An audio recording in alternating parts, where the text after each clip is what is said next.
Tom Brady is the greatest of all time. With 6 Super Bowl rings and 9 appearances over a 20-year career, there really is no debate to be had. Or is there? The GOAT conversation is one that is incredibly nuanced. So, let's ask, is Tom Brady really the GOAT? And if he isn't, then who is? I'll be honest, I think that the GOAT conversation is a waste of time. I know it's ironic for me to say that while spending hours scripting, recording, editing, and uploading a video to YouTube talking about the greatest of all time, but ultimately my goal with this video is to help you understand why you're probably wasting your time whenever you get into a debate with someone over who the greatest of all time is. When it comes down to it, the greatest of all time is not a real thing. It's a talking point that has been tossed around excessively over the years for no reason whatsoever. It simply doesn't exist. There's no way it could exist. In the NFL, NBA, MLB, any sport, name any sport, there is no greatest of all time. There are many reasons why the concept of there being a player who is the greatest of all time is simply a flawed ideology. Sticking with football, let's start with the fact that there are over 20 positions in the sport. I often find myself getting really annoyed by the fact that people always center the conversation around the quarterback position, and to an extent, I understand why the quarterback position is arguably the most important position on the field.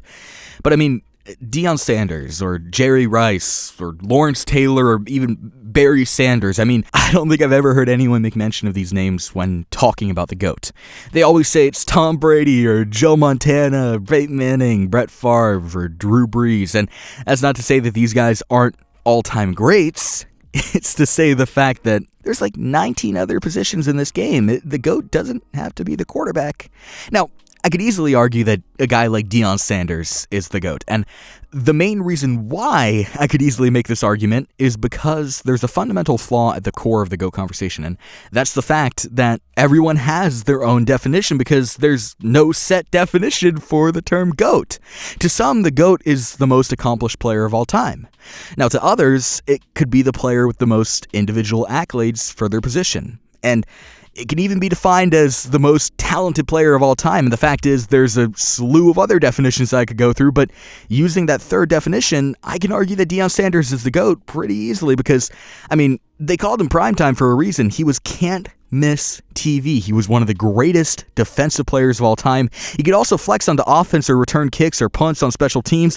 He was one of the only players in NFL history who was capable of playing both sides of the ball, special teams, at a proficient level. And if I define GOAT as the most talented player of all time, Deion Sanders is a guy that I have to consider in my GOAT conversation. And the fact is, with everyone having their own definition, it's simply impossible to come to an objective conclusion as to who the greatest of all time is. This conversation, no matter what way you cut it, is subjective. You can then factor in the way that the game has changed over the years. People who like to argue in favor of guys like Joe Montana use this as one of their main talking points. Guys like Tom Brady and Drew Brees have spent the grand majority of their careers playing in an age where defensive players will get penalized for playing too rough. Back when Montana played, defensive players were allowed to dish out violent hits without being penalized. But on the other side of the coin, defensive players nowadays are faster and defensive schemes are more effective than they were 30 years ago. Even that talking point comes with some subjectivity. The fact is, the entire conversation is subjective. There's no objective greatest of all time. Now, there's a lot of toxicity surrounding this conversation, the greatest of all time conversation, because human nature is stubborn. That's putting it lightly. We don't like to be told what we should think about subjective matters like this. Now, personally, I think Drew Brees is the greatest of all time because he has every individual accolade you could ever ask for at the quarterback position. No one's going to convince me otherwise. You're not going to convince me that Drew Brees is not the greatest of all time. That's the way I define it, and Brees is the player who fits that definition. Now, that does not mean that Brees is objectively the greatest of all time. Again, there is no objective GOAT. It is all subjective.